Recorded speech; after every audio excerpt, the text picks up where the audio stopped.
नमस्कार मंडळी. तर आज मी तुमच्यासोबत एकच खूपच इंटरेस्टिंग अशी DIY शेअर करणार आहे. हल्ली कोरियन स्किन केअर खूप ट्रेंडमध्ये आहे. मलाही असं वाटलं की घरातल्या इन्ग्रेडियंट्सपासून आपण होममेड कोरियन क्रीम अशी ट्राय करून बघूया.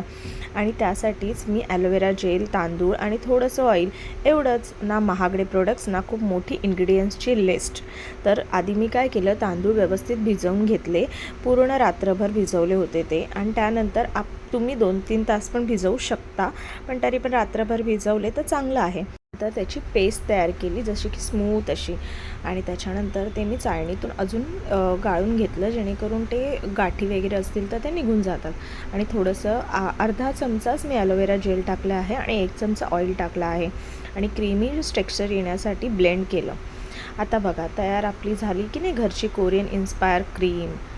घरातलेच इन्ग्रेडियंट्स होते आणि मला असे पण personally homemade skin care try करायला खूप आवडतात, कारण आपण त्यात काय वापरतो हे आपल्याला माहीत असतं खरं तर.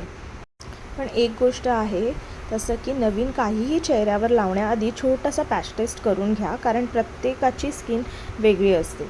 त्यामुळे तर तुम्हालाही अशीच घरच्या घरी कोरियन इन्स्पायर क्रीम बनवून बघायची असेल तर हा व्हिडिओ नक्की सेव्ह करा आणि तुमच्याही मैत्रिणींनाही शेअर करा.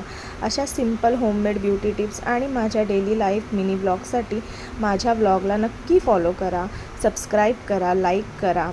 आणि त्याच्यानंतर तुम्हाला आवडलंच असेल, जसं की मी गेल्यावेळी पण तुम्हाला दाखवली होती आपला फेस पॅक आणि आता ही क्रीम, कारण मी असं घरच्या घरी खूप ट्राय करते. तर म्हटलं तुम्हाला ह्या गोष्टी पण दाखवाव्यात. आणि आता प्रेग्नन्सीमुळे खूप महिलांना कुठे पार्लरला जाता येत नसेल, स्किन केअर करता येत नसेल, तर घरच्या घरी केलेलं काय वाईट आहे. चला मग भेटूया पुढच्या मिनी ब्लॉगमध्ये. बाय. जय श्री कृष्ण.